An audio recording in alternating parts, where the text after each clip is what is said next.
Assalamualaikum warahmatullahi wabarakatuh. Kita buka majlis ilmu pada pagi ini dengan bacaan Ummul Kitab Al-Fatihah. A'udzu billahi minasy syaithanir rajim. Bismillahirrahmanirrahim. Alhamdulillahi rabbil alamin. Ar-Rahmanir Rahim. Maliki yaumiddin. Iyyaka na'budu wa iyyaka nasta'in. Ihdinas siratal mustaqim. Siratal ladzina an'amta 'alaihim ghairil maghdubi 'alaihim waladdallin. Amin. Bismillahirrahmanirrahim. Alhamdulillahi rabbil alamin. Wassalatu wassalamu ala rasulina Muhammadin wa ala alihi wa sahbihi ajma'in. Ya Allah, permudahkanlah kami dalam mendalami ilmu-Mu, ya Allah. Berkati dan rahmatilah kami mendalami ilmu-Mu, ya Allah. Kurniakanlah kekuatan kepada kami dalam mengamalkan ilmu-Mu, ya Allah. Allahumma yassir wa la tu'assir. Rabbana zalamna anfusana wa illam taghfir lana wa tarhamna lanakunanna minal khasirin. Rabbana atina fid dunya hasanah wa fil akhirati hasanah wa qina azaban nar. Sallallahu ala sayyidina Muhammad wa ala alihi wa sahbihi wa baraka wa sallam. Walhamdulillahi rabbil alamin. Taqabbalallahu minkum minna wa minkum, taqabbal ya karim. Alhamdulillahi rabbil alamin.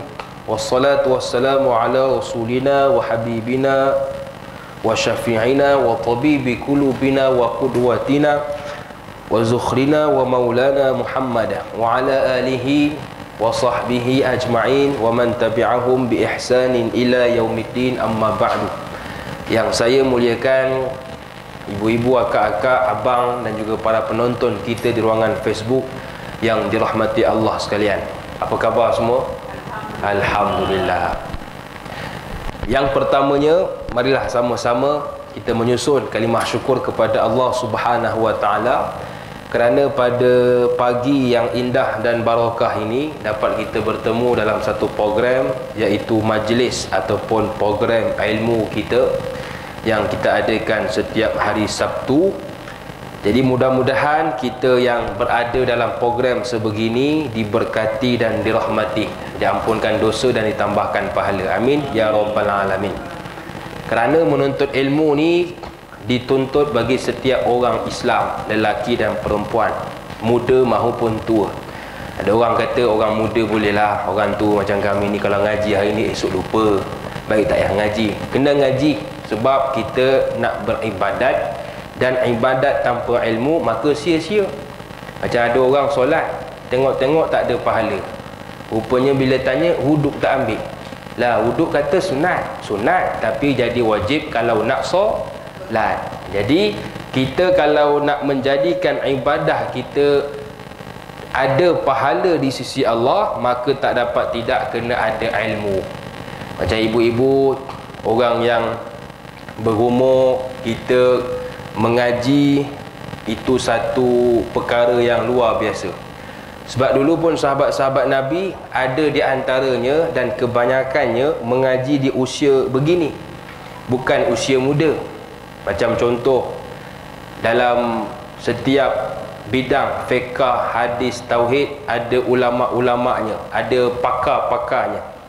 Contoh macam Imam Suyuti, macam Imam Ar-Razi, Imam At-Tabari, itu pakar dalam bidang tafsir. Imam Muslim, Imam Bukhari, pakar dalam bidang hadis. Fiqh, Imam Syafi'i, Imam Nawawi.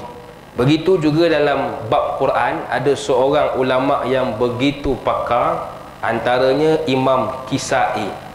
Imam Kisai ini seorang ulama yang hebat dan pakar dalam bab Quran, khusus dalam bab qiraat.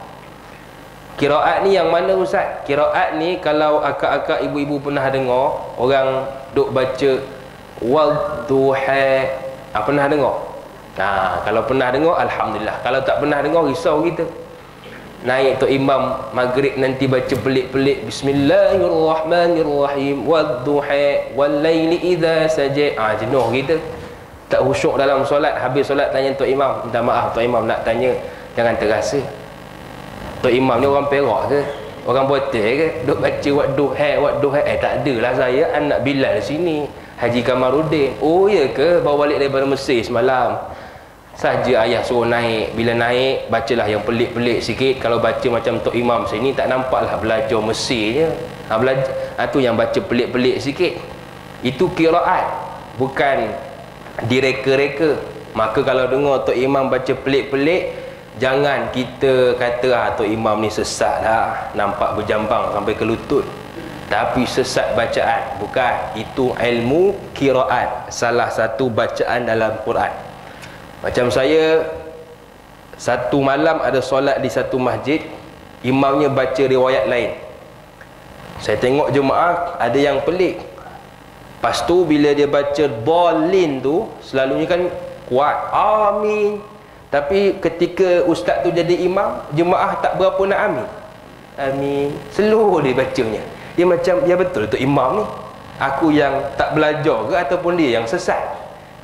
Jadi tok imam sepatutnya kalau nak baca bacaan yang jarang dibaca ataupun luar adat dari negara kita, adabnya dia kena maklumkan. Naik tok imam, Assalamualaikum makcik-makcik, abah-abah, akak-akak, saya ni cadang nak baca riwayat lain malam ni.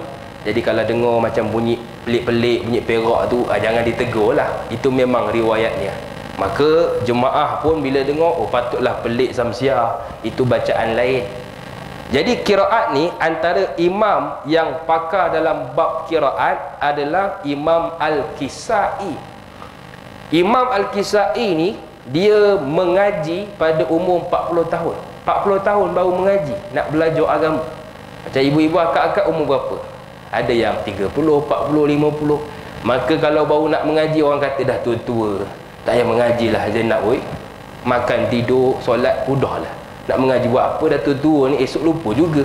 Tidak. Ada ulama yang dulu hebat dalam bab Quran, iaitu Imam Kisai. Dia mengaji umur 40, mati umur 70. Tapi ilmu yang dia belajar dan dia sebarkan kepada kita hari ni diingati. Sebab apa? Berkat. Jadi ilmu ni dia kena mengaji, muda ke tua mengaji.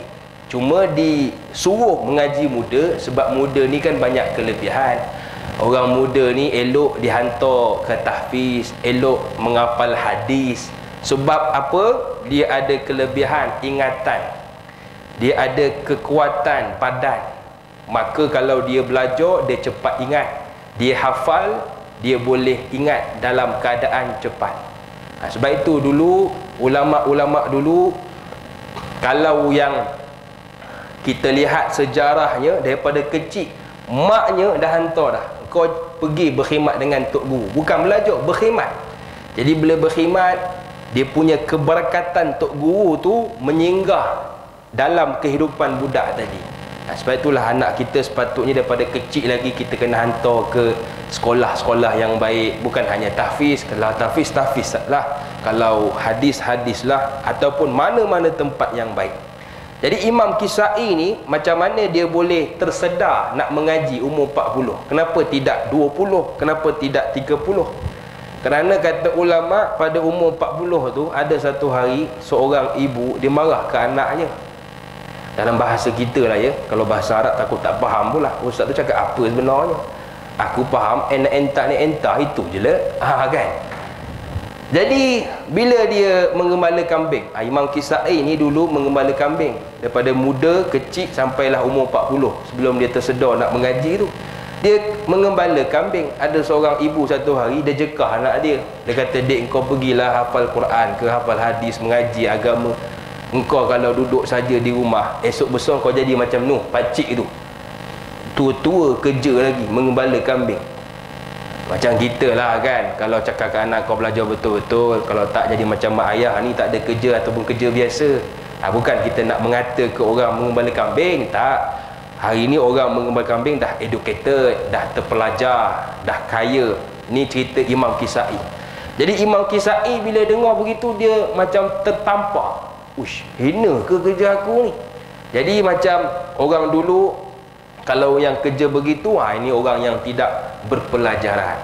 Maka Imam Suyuti terasa, dia pun ambil jalan, dia jual semua kambing peliharaannya. Kemudian dia pergilah mencari guru belajar. Bila belajar, sampailah dia alim dalam bab bahasa, alim dalam bab Quran, dan menjadi contoh salah seorang imam yang alim tetapi belajar di umur yang lewat 40 tahun baru nak mengaji. Maka hari ini ibu-ibu, tua macam mana pun kita, berkerut macam mana pun kita, pergilah mengaji. Mengaji sampai bila Ustaz? Mengaji sampai boleh mengajar orang. Ibu-ibu agak-agak dah mengaji setiap hari Sabtu, datang pula kuliah maghrib, nanti ada pula esok kuliah subuh. Agak-agak dah boleh mengajar orang pula? Belum Ustaz. Kata dah pagi, petang, siang, malam mengaji. Memanglah datang mengaji tapi tertidur Ustaz. Kan? Jadi kalau boleh mengajar, alhamdulillah. Jadi kita mengaji sampailah ilmu tu kita boleh amalkan sendiri, dan kemudian paling kurang kita ajarkan kepada kaum kerabat yang terdekat. Jadi kita hari ini nak masuk ke topik yang baru, iaitu hadis yang ketiga berkenaan rukun Islam. Rukun Islam ni kita dah belajar daripada kecil lagi. Ibu-ibu pun dulu kalau tak belajar di sekolah, mak ayah kita pesan, rukun Islam ada 5, rukun 6 pula. Rukun iman ada 6. Minta maaf lah ibu bangun awal tadi. Pukul 4 pagi dah bangun. Anak pula meragam pukul 2 pagi tadi. Tu yang otak tak berapa betul tu. Kan. Jadi rukun iman ada 6. Jadi benda ni kita dah belajar daripada kecil. Cuma bila makin besar, kita lebih nak mendalami apakah isi kandungan di sebalik rukun Islam ini. Jadi sebelum kita nak masuk kepada hadis ni, kita tengok dulu siapakah yang telah meriwayatkan hadis ini. Orang yang meriwayatkan hadis ini, sahabat yang meriwayatkan hadis ini, bukan kaleng-kaleng sahabat, bukan biasa-biasa, luar biasa punya orang, iaitu seorang anak kepada sahabat Nabi, Abdullah bin Umar. Abdullah bin Umar ni anak kepada Sayyidina Umar. Sebab itu bila kita sebut Abdullah bin Umar ataupun Abdullah ibnu Umar radhiyallahu anhuma. Kenapa Huma? Huma ni bukan dua orang ke Ustaz? Ya, dua orang yang diredai Allah. Abdullah anak, Umar bapa. Dua-dua Allah redha. Sebab itu bila sebut Abdullah ibnu Umar radhiyallahu anhuma, kita bila dengar ada ustaz sebut Abdullah ibnu Umar radhiyallahu anhuma, jangan kita kata apalah ustaz. Kata ustaz bahasa Arab pun tak betul. Orang radhiyallahu anhuma tu untuk dua orang. Ustaz tu betul, makcik yang salah faham. Jadi kalau dua orang sahabat yang diredai, maka digelar sebagai radhiyallahu anhuma. Jadi Abdullah ibnu Umar anak kepada Sayyidina Umar, yang merupakan khalifah Islam yang ke berapa?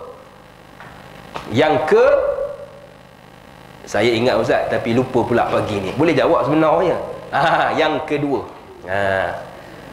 Jadi Abdullah bin Umar ni, dia hebat sejak daripada muda lagi. Tadi kita sebut orang tua kan, yang ni orang muda pula kan. Kalau yang muda terasa pula ni aku malas mengaji orang tua ni. Macam orang tua dipuji, orang muda tak dipuji. Orang muda yang menonton pun ada kelebihan. Jadi Abdullah bin Umar ni dia hebat sejak daripada muda. Kenapa hebat sejak daripada muda?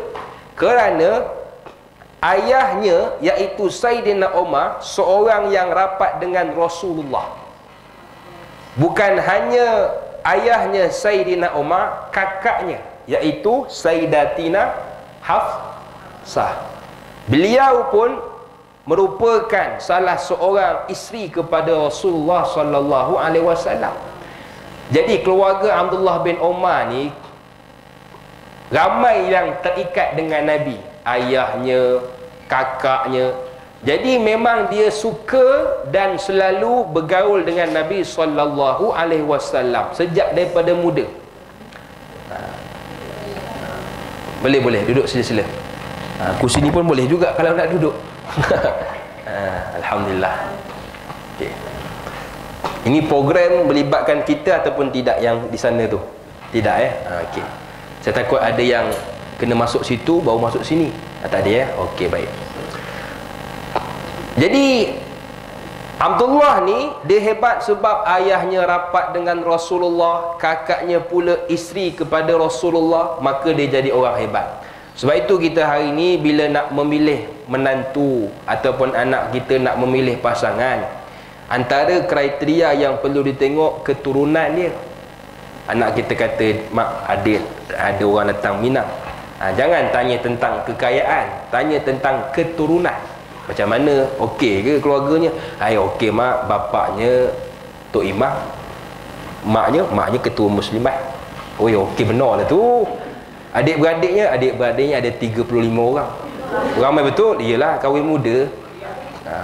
Berapa laki? Laki 25, lebih tu perempuan lah. Semua hafal hadis, hafal Quran. Elok benar lah tu. Ada seorang je lah mak. Kenapa? Seorang tu lah yang kerja biasa. Okey lah, yang penting keturunannya baik-baik. Dia kerja apa? Kerja biasa je mak. Grab food, food panda. Okey lah.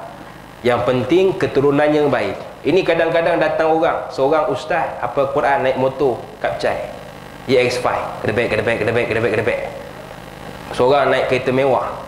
Bila tanya, yang seorang tu kerja apa? Naik Mercedes kereta besar. Dia tu kerja bodyguard. Bodyguard siapa? Bodyguard tu lah, ada orang jual benda-benda yang pelik-pelik tu. Ya ke? Okey, boleh lah, lantarlah, yang penting kaya anak aku nanti. Yang Tok Imam tak payahlah, Tok Imam bapa aku je Tok Imam. Jadi kita kena melihat kepada keturunan. Nabi bagi tips. Tengok keturunan, tengok dari sudut kekayaan, tengok dari sudut rupawan, agamawan.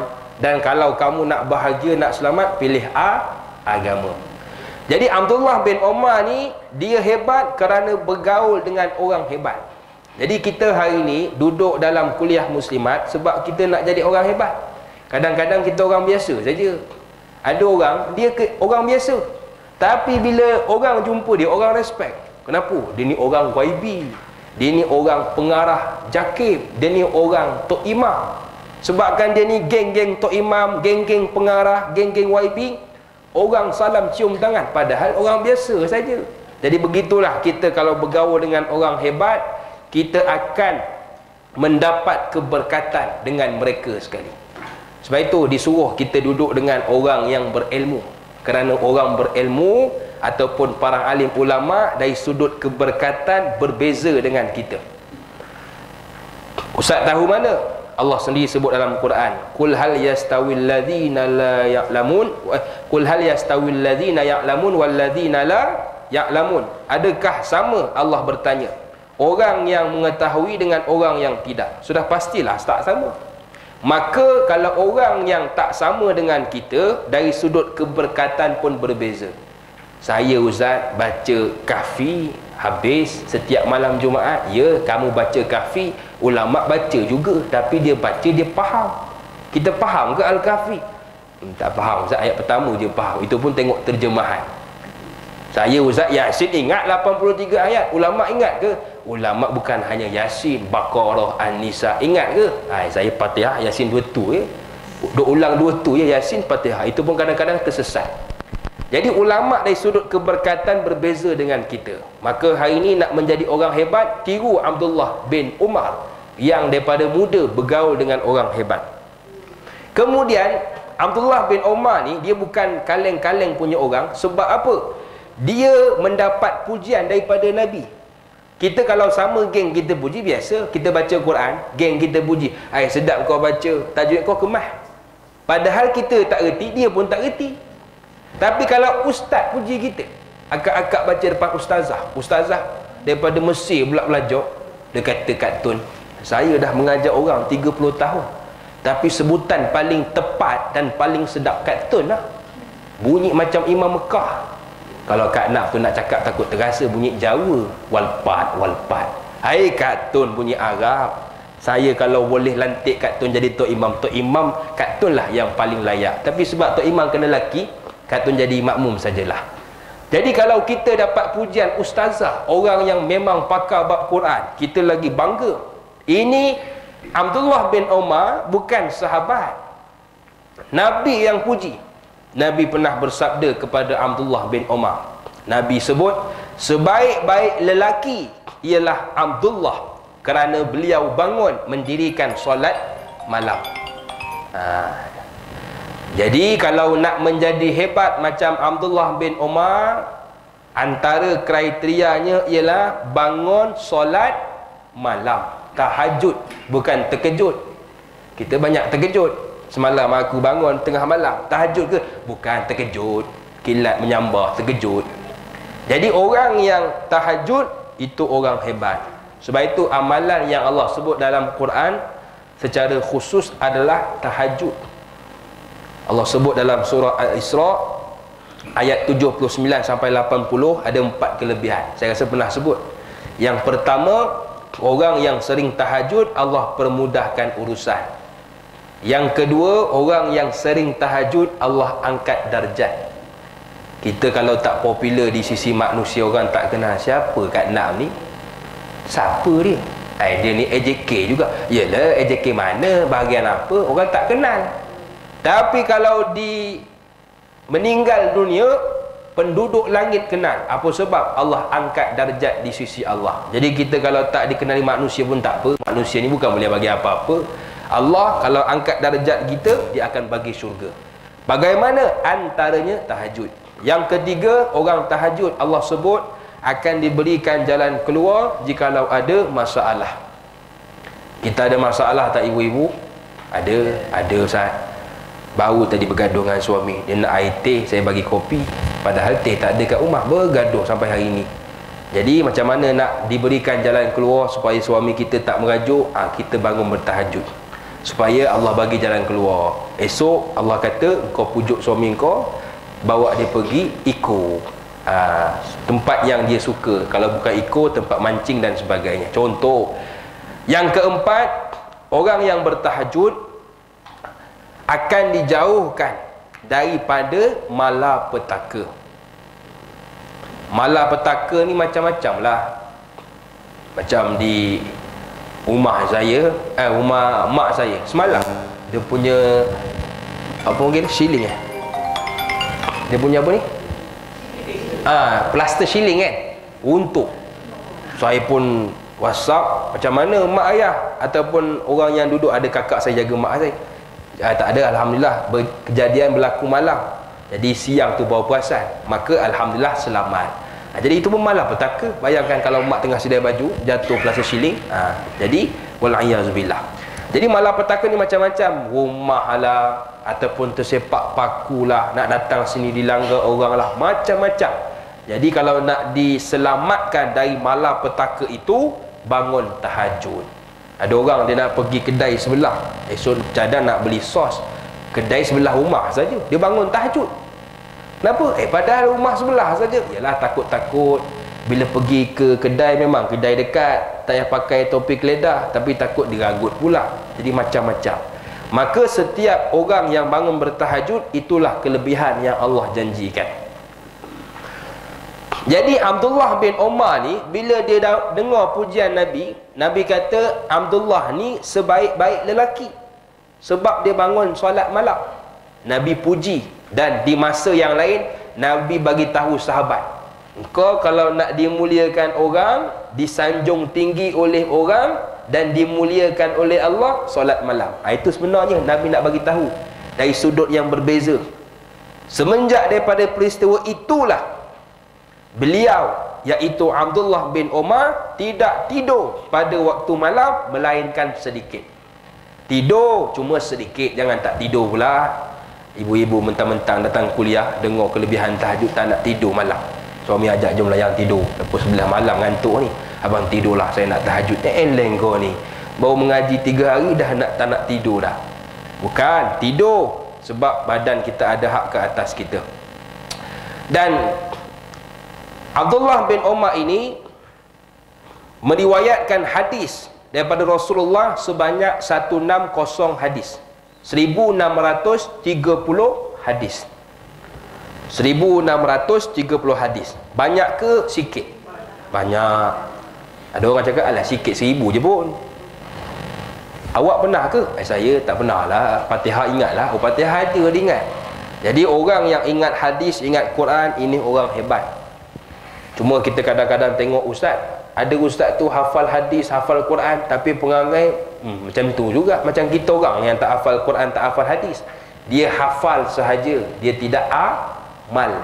Orang yang hafal Quran, yang hafal hadis, beramal dengan apa yang diajarkan dalam hadis dan Quran, maka dia akan jadi orang hebat. Macam Abdullah ibnu Umar.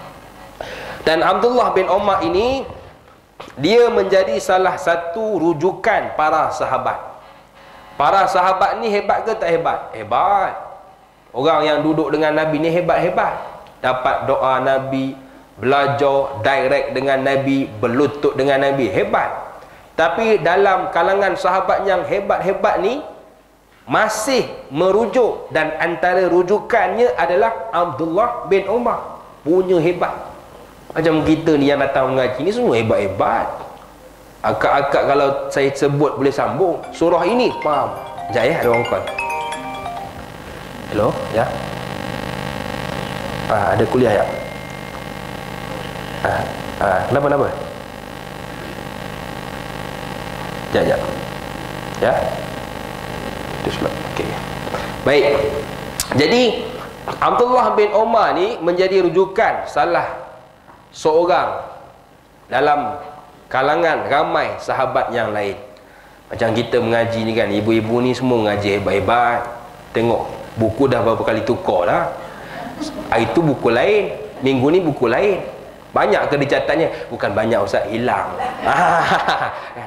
Tersebut pula dalam live ni ya. Ni minta potong ya, malu ibu-ibu kita. Ya, saya datang kadang-kadang kuliah, wah itu buku tebal, ini nipis, esok tebal pula. Saya kata banyak betul mencatatnya ya. Bukan catat ustaz, terhilang kan tengok. Jadi kita ni mengaji hebat. Orang mengaji mesti hebat. Takkan tak hebat. Mesti ada ilmu yang kita dapat. Mesti hebat. Ibu-ibu ni mesti hebat. Cuma di kalangan kita mesti ada yang kadang-kadang lebih sikit daripada kita. Lebih sikit. Kita kata tak faham lah aku ustaz mengajar ni. Kau faham ke? Aku faham, takkan tak faham. Aku ustazah kot. Contoh kan. Jadi kita merujuk kepada dia. Makna kata kita hebat dan dia orang yang lebih hebat. Sebab apa? Menjadi rujukan di antara kita yang hebat. Jadi Abdullah bin Umar ini menjadi rujukan para sahabat. Punya hebat. Anak Sayyidina Umar radhiyallahu anhu. Baik. Jadi hadis ni kata ulama, dia membicarakan tentang, saya bacakan matannya, Bunyal Islamu ala khamsin. Islam dibina atas 5 perkara. Yang pertama, syahadati alla ilaha illallah, bersaksi bahawa tiada Tuhan melainkan Allah, wa anna Muhammadar Rasulullah, dan Nabi Muhammad utusan Allah. Wa iqamis salah, mendirikan salat. Wa ita'iz zakah, menunaikan zakat. Wa hajjil baiti, melaksanakan haji. Wa saumi syahri Ramadan, dan puasa di bulan Ramadan. Hadis Bukhari dan Muslim. Jadi kalau kita perasan, hadis ini membicarakan tentang Islam atau rukun Islam. Sedangkan kata ulama, hadis yang kedua kita bicarakan sebelum ini, masihkah ibu-ibu akak-akak ingat? Iaitu hadis tentang iman, Islam dan ihsan. Jadi ada disebut tentang Islam. Dan kenapa hadis yang ketiga masih lagi membicarakan tentang Islam? Jadi ada dua. Yang pertama, kerana nak bagi tahu Islam ni penting untuk kita faham dengan pemahaman yang betul. Sebab itu diulang banyak kali. Dalam Quran pun kalau kita baca, kadang-kadang ibu-ibu tengok contoh satu peringatan sudah disebut dalam surah ini. Baca surah lain, ada peringatan yang sama, ada teguran yang sama. Kalau bahasa kita dah tegur sekali cukuplah. Nak tegur banyak kali dalam surah lain buat apa?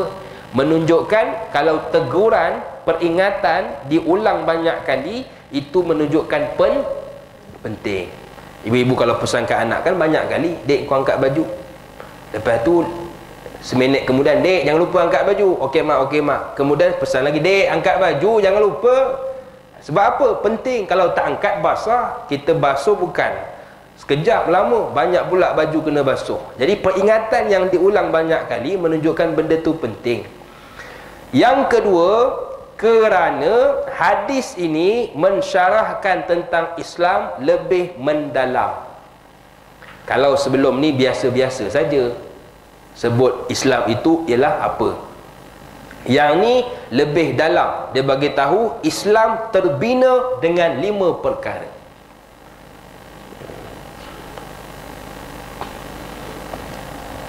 Sebab itu Islam ini datang dengan pelbagai maksud. Islam tu sendiri, macam kita orang Islam kan, kadang-kadang orang tanya, "You Islam kah?" Katun, "Ya, I Islam." Itu Islam apa maksudnya? Solat. Kan, solat. Islam ni maksudnya pelbagai. Antara maksud kepada Islam adalah, yang pertama, Islam adalah bermaksud menunduk ataupun ditundukkan. Seperti mana Allah sebut dalam Suratun Nisa ayat yang ke-125. Allah berfirman, maksudnya, siapakah yang terlebih baik agamanya dari orang yang taslim, bermaksud menunduk kepada Allah, sedang ia berbuat kebaikan dan mengikut agama Ibrahim yang lurus. Jadi Islam bermaksud yang pertama tunduk, patuh. Jadi orang tanya, "You Islam, Islam itu apa maksud?" Tunduk. Tunduk kepada siapa? Allah. Yang kedua, Islam juga bermaksud berserah diri. Istislam. Tadi tunduk, ini serah diri. Allah rekodkan dalam Quran surah Ali Imran ayat 83. Maka mengapa mereka mencari agama yang lain selain agama Allah, padahal apa yang di langit dan di bumi Islam berserah diri kepadanya, baik dengan suka maupun terpaksa, dan hanya kepadanya mereka dikembalikan. Jadi yang kedua, serah diri. Serah macam mana? Kalau orang datang ke rumah kita merompak, dia acukan satu parang atau pistol, kita serah diri ke tidak? Serah. Kau nak apa, ambil lah, yang penting kau jangan pancung kepala aku. Itu Islam. Kau suruh apa, ya Allah? Solat aku buat, zakat aku bayar, yang penting jangan seksa aku, anak beranak aku. Itu serah diri. Yang ketiga adalah bermaksud suci, bersih. Berdasarkan ayat Quran suratu Asy-Syu'ara ayat 89. Surah Asy-Syu'ara ayat 89. Kecuali orang yang datang ke hadirat Allah dengan hati yang Islam, yakni suci dan bersih. As-salamah dalam Quran disebut. Jadi Islam ni agama yang suci dan bersih. Suci daripada apa? Sebarang ciptaan, sebarang ubahan. Macam agama-agama lain, ibu-ibu, ayah-ayah, agama mereka agama yang diubah. Kerana apa? Ubah mengikut nafsu. Dia tengok arahan agama begini, tak kena, kita suka zina. Kalau ikut agama tak boleh zina, kita halalkanlah, boleh zina, yang penting suka sama suka. Ikut nafsu, ubah bagi ikut nafsu dia. Minum arak tak boleh kalau ikut agama ni, tapi kita kan suka minum, tak apalah, minum yang penting tak mabuk. Itu dia ubah agama mengikut nafsu. Padahal agama mengatakan zina tak boleh, suka sama suka ke, minum arak pun tak boleh, sikit walaupun tak mabuk ke, tetap tak boleh. Kerana disebut terang dalam Quran. Jadi agama Islam agama yang suci daripada ubahan ciptaan. Adapun agama Islam, agama yang lain, agama yang diubah mengikut nafsu. Sebab itu dalam surah Al-Bayyinah, surah Al-Bayyinah macam mana permulaannya? Siapa tahu? Siapa yang dapat jawab saya bagi, tak bawa pula duit, alhamdulillah. Okay. Lam yakunil ladzina kafaru min ahlil kitab. Kan?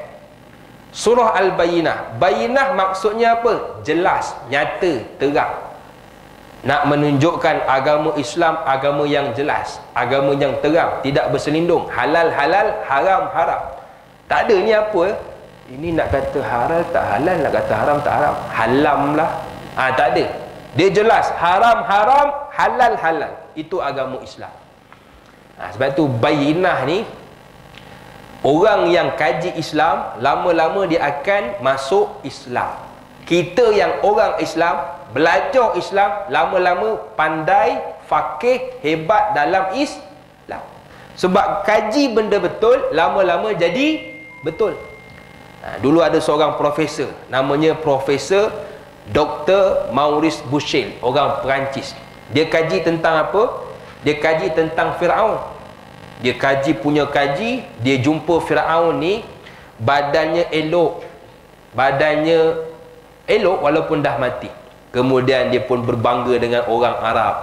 Dia kata, sayalah orang pertama yang jumpa dan tahu Firaun tidak rosak badannya walaupun sudah meninggal dunia. Orang Arab tadi bila dengar begitu, terkekek-kekek. Gelak member tu. Cuma gelak lagi besar lah. Orang Arab kan tekak dia besar. Gitulah kot ya. Kita orang Melayu kecil gitu ya. Orang Arab ni gelak. Profesor ni tercengang dia. You gelakkan saya, sepatutnya you kena bangga lah. Wah, awak orang pertama. Congrats, tahniah. Tapi orang Arab tadi, bila doktor kata saya orang pertama yang tahu Firaun tidak dimamah oleh tanah. Orang Arab tadi gelak sebab apa? Dia kata, you bukan orang pertama. Kami orang Islam, orang pertama tahu lama dah. Tak kaji pun tahu dah. Memang Firaun tak dimamah tanah. You tahu mana? Dalam Quran, kitab kami menyebut, surah Yunus tak silap saya, fal yawma nunajjika bibadanika litakuna liman khalfaka ayah. Ayat ni susah. Saya dulu pun hafal Quran, ulang banyak kali. Sebab ayat terbelit. Fal yawma sudah susah. Nak sebut pun susah. Ini sebaik lancar tadi tu. Ya. Dulu dia Quran ni dia ada ayat-ayat yang susah ibu-ibu. Kalau yang susah tu, tok guru saya kata ulang banyak kali supaya lancar. Jadi ayat tu, fal yawma nunajjika bibadanika litakuna liman khalfaka ayah. Ayat tu tentang Allah beritahu Firaun, Allah tak binasakan tubuhnya, Allah tak rosakkan badannya, supaya apa? Menjadi pengajaran dan tanda kekuasaan Allah. Jadi doktor tu tak puas hati.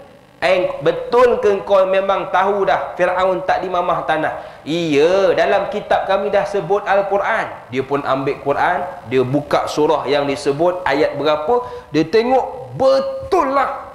Dalam kitab kau dah bagi tahu dah memang Firaun tidak dimamah tanah. Kamu orang Islam, orang pertama yang lebih tahu berbanding aku. Maka doktor ni pun dia masuk Islam. Sebab apa? Kaji benda betul, lama-lama jadi betul. Tapi ada orang Islam dah betul, lama-lama tak betul. Sebab apa? Dia mengaji tapi dengan orang yang salah. Jadi kita dalam bab mengaji kena cari tok guru yang betul. Nampak tok guru datang, rambut pula, dia punya janggut panjang sampai ke kaki, pakai seban 3-4 tingkat, belajar dengan dia. Tapi tiba-tiba pula kuliah minggu ketiga dia kata, akak-akak ni saya tengok dah sampai makam, tak payah solat dah, cukup bayar zakat ke saya, dah syurga dah. Kita mula pelik, tak payah solat kau biar betul tu guru kan. Jadi kalau kita mengaji dengan orang yang salah, walaupun mengaji tentang hadis tapi pemahaman yang salah, kita akan menjadi orang yang salah. Jadi nak menunjukkan kepada kita Islam agama yang suci. Orang yang bukan Islam, kalau dia kaji tentang Islam, insya-Allah dia akan masuk Islam. Sebab dia kaji nak mencari kebenaran, dan Islam memang agama yang benar. Jadi Islam agama yang suci. Itu masuk yang ke berapa? 3. Yang keempat, Islam adalah agama yang selamat, sejahtera. Seperti mana Allah sebut dalam suratul An'am ayat yang ke-54. apabila telah datang kepada engkau orang yang beriman kepada ayat-ayat kami, maka ucapkanlah kepada mereka, salamun alaikum, sejahtera ke atas kamu. Jadi Islam agama yang selamat sejahtera. Sebab itu dalam satu pesanan Nabi, hadis sahih riwayat Imam Muslim, kata Nabi, fa iza laqitahu fasallimu alaih, bila kamu berjumpa bagilah salam sesama Islam. Jumpa dengan orang yang kenal ataupun tak kenal, yang kenal lagi-lagilah bagi salam. Jumpa kawan kita on the way nak ke pasar, assalamualaikum Timah, waalaikumsalam. Kalau dekat, kalau jauh tak payahlah. Ini jauh 1 kilometer berjerit, dia duduk tingkat 30, member kat bawah, assalamualaikum. Sudah, apa pula memanggil aku ni kan? Tak payahlah. Ini kalau berhadapan. Jadi bagi salam, saya Ustaz, dan kita bila orang bagi salam, kita kena jawab ke tidak? Jawab. Sebab apa Ustaz? Dalam salam, dia mengandungi doa sejahtera. Semoga sejahtera ke atas kamu. Jadi orang dah doa baik ke kita, kita pun kena doakan kebaikan semula kepada orang tadi. Jadi bila orang bagi salam, jawab. Baru ni akak dah bagi salam Ustaz, bukan orang nak jawab. Akak bagi salam ke siapa? Bagi salam ke ahli kubur. Oh, memang tak dijawab lah. Ahli kubur kan kalau dijawab, kita pula yang terkubur. Jadi Islam agama yang selamat sejahtera. Dan yang terakhir, Islam bermaksud perdamaian. As-salmu, perdamaian. Seperti mana Allah sebut dalam Quran, surah Muhammad ayat 35. Maka janganlah kamu lemah dan menyeru kepada Islam perdamaian, sedang kamu orang tertinggi akan menang, dan Allah berserta kamu menolongmu, dan dia tidak akan mengurangkan pahala amalanmu. Jadi yang seterusnya, Islam bermaksud perdamaian. Sebab itu Islam agama yang damai, bukan agama yang penjajah. Macam saya pernah sebut, orang luar ataupun non-Muslim, mereka memandang Islam ni agama penjajah. Ni penjajah ni, paksa orang pakai tudung, paksa orang pakai zakat, bayar zakat. Bukan, Islam agama yang damai. Sebab itu dalam Quran kan Allah sebut la ikraha fiddin, tiada paksaan. You kalau nak masuk, masuk, tak nak masuk sudah. Yang penting masuk dalam keadaan sukarela. Jadi itu maksud kepada Islam. Jadi Islam ni datang kepada kita dengan 5 rukun. Rukun ni nak bagi tahu kepada kita, inilah tiang utama. Macam rumah dia ada tiang, tak ada tiang runtuh. Yang pertama adalah syahadatu alla ilaha illallah. Kena syahadah. Itulah yang membezakan kita Islam ataupun tidak. Sebab itu Nabi sebelum pakcik saudaranya meninggal dunia, dia suruh syahadah, ucaplah, Allah pun tak apalah, jadilah. Tapi tidak mendapat keizinan ataupun tak sempat ataupun tidak mendapat hidayah. Innaka la tahdi man ahbabta. Kamu tak dapat bagi hidayah walaupun itu orang yang paling kamu suka. Jadi ada jiran kita, orang baik, dia ni Ustaz, selalu tolong saya, selalu bantu saya. Tapi adakah balasannya syurga? Tidak, sebab dia tidak mengucap syahadah. Tapi kalau dia mengucap syahadah, masuk Islam, segala kebaikan yang dia buat, Allah kira, Allah bagi pahala. Jadi syahadah jangan kita pandang remeh, kerana membezakan kita dengan orang bukan Islam, dan menjadikan amalan kita amalan kebaikan yang diberi pahala. Itu dia syahadah.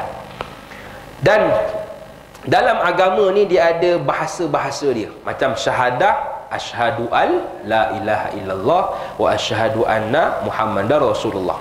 Istighfar, astaghfirullah.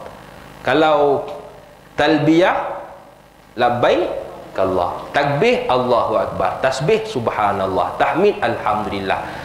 Jadi itu istilah-istilah. Jadi kena tahu. Walaupun nampak mudah, kita orang maju okey. Ada orang tak mengaji. Saya pernah ceramah satu sekolah di Puchong. Cikgu bagi tahu, Ustaz, saya nak suruh Ustaz buat camp lah Ustaz. Camp apa pula cikgu? Buat camp lah tentang solat ke apa. Budak-budak ni saya pernah tanya, cuba kau istighfar, kau ni nakal sungguh lah. Dia kata istighfar macam mana cikgu? Istighfar tak tahu. Kita mungkin tengok, biar betul. Tapi orang yang memang tidak belajar agama, dia tak tahu istilah tu syahadah.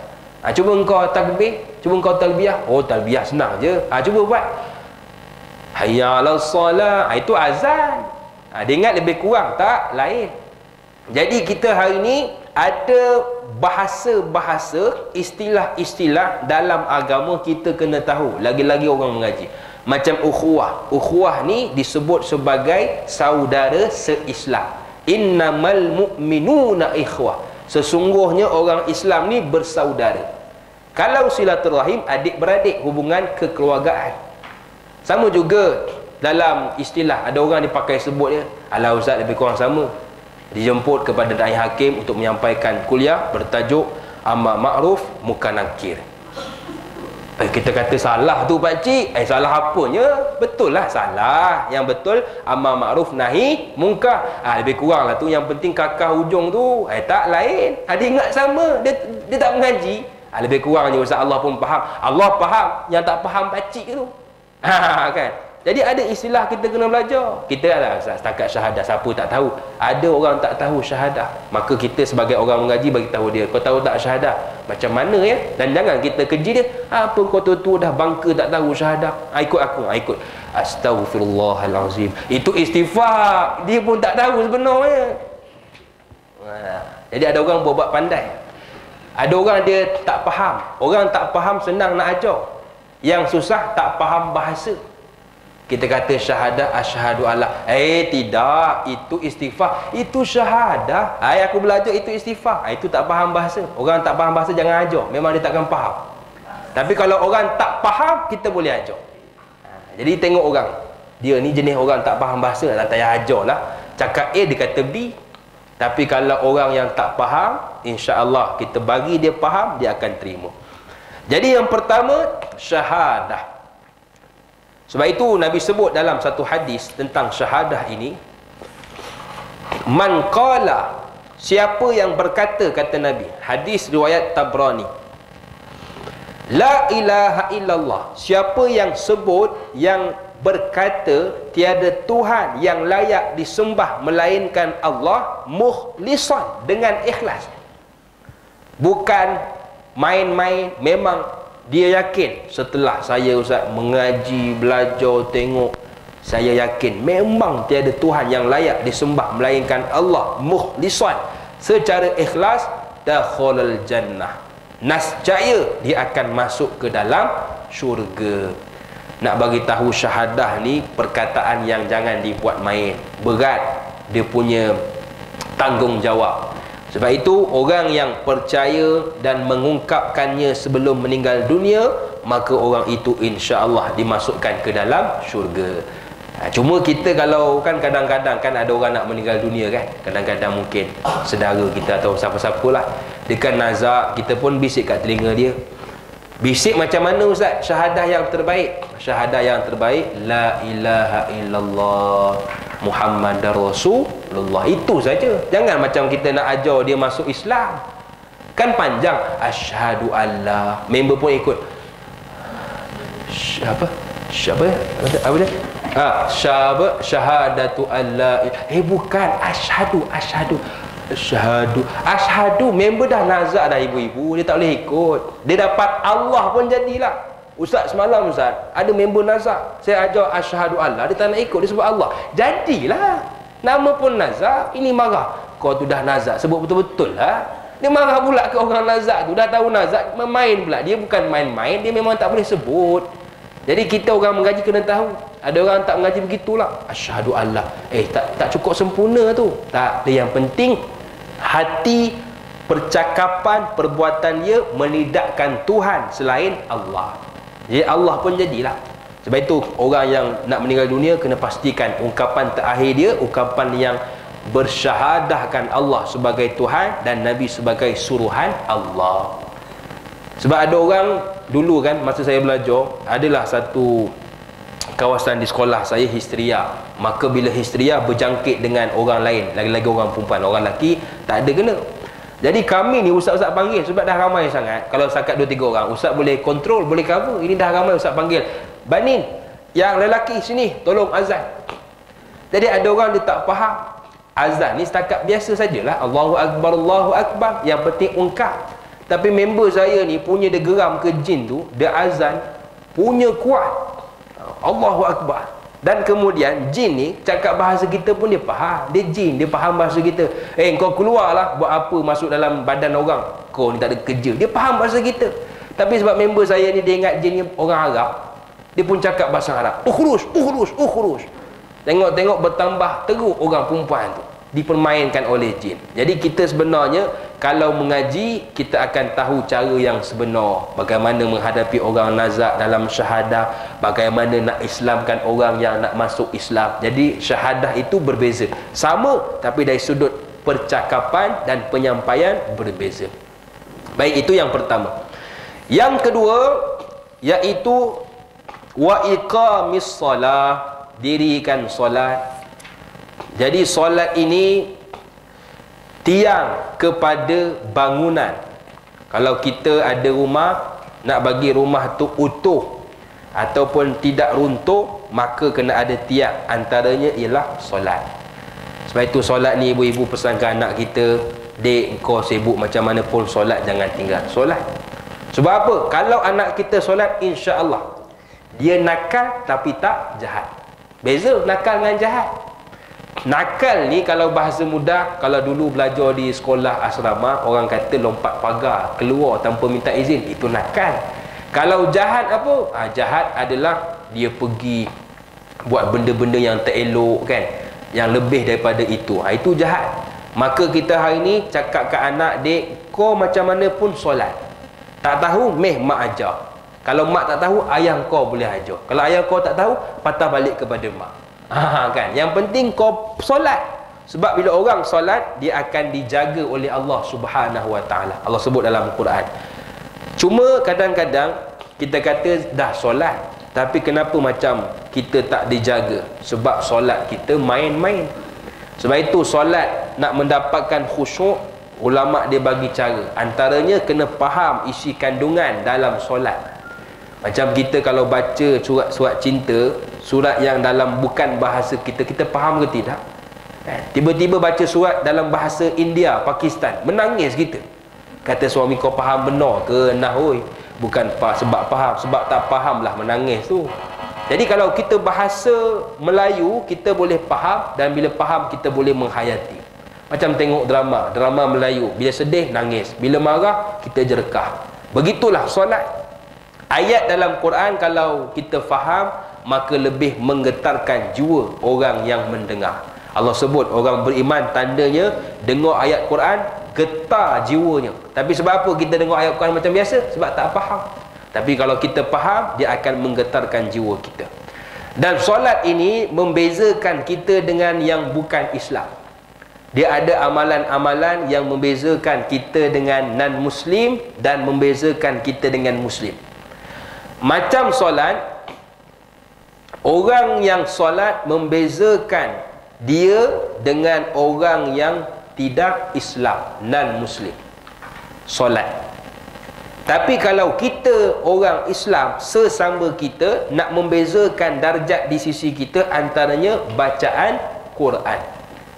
Sebab itu Nabi sebut, orang yang baca Quran, masalul mu'minil ladzi yaqra'ul Quran, perumpamaan orang beriman yang membaca Quran seperti utrujah, buah limau sitrus, rasa enak, bau pun wangi.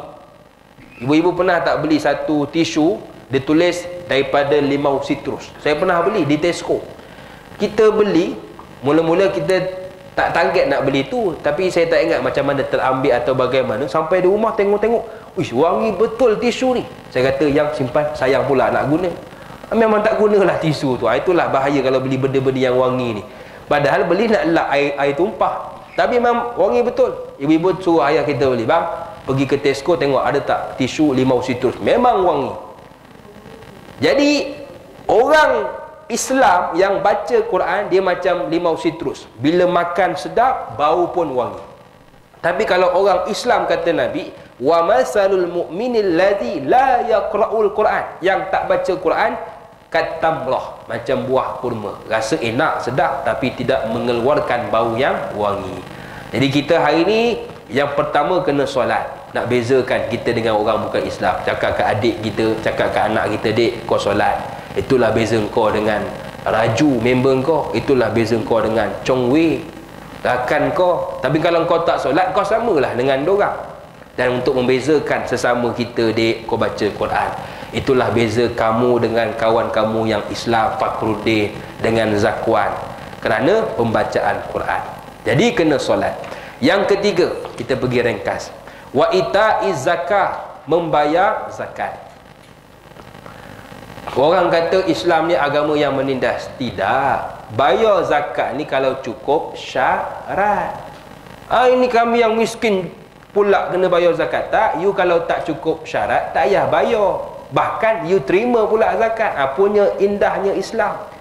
Dia kalau agama yang menindas, tak kira engkau Islam ke, engkau miskin ke, kaya ke, bayar juga zakat, bayar juga cukai. Itu menindas.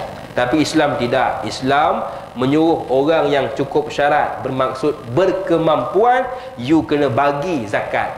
Kenapa? Sebab zakat tujuannya membersihkan harta. Harta tu Allah bagi, dan you mesti takut dalam harta yang you ambil tu ada benda yang haram.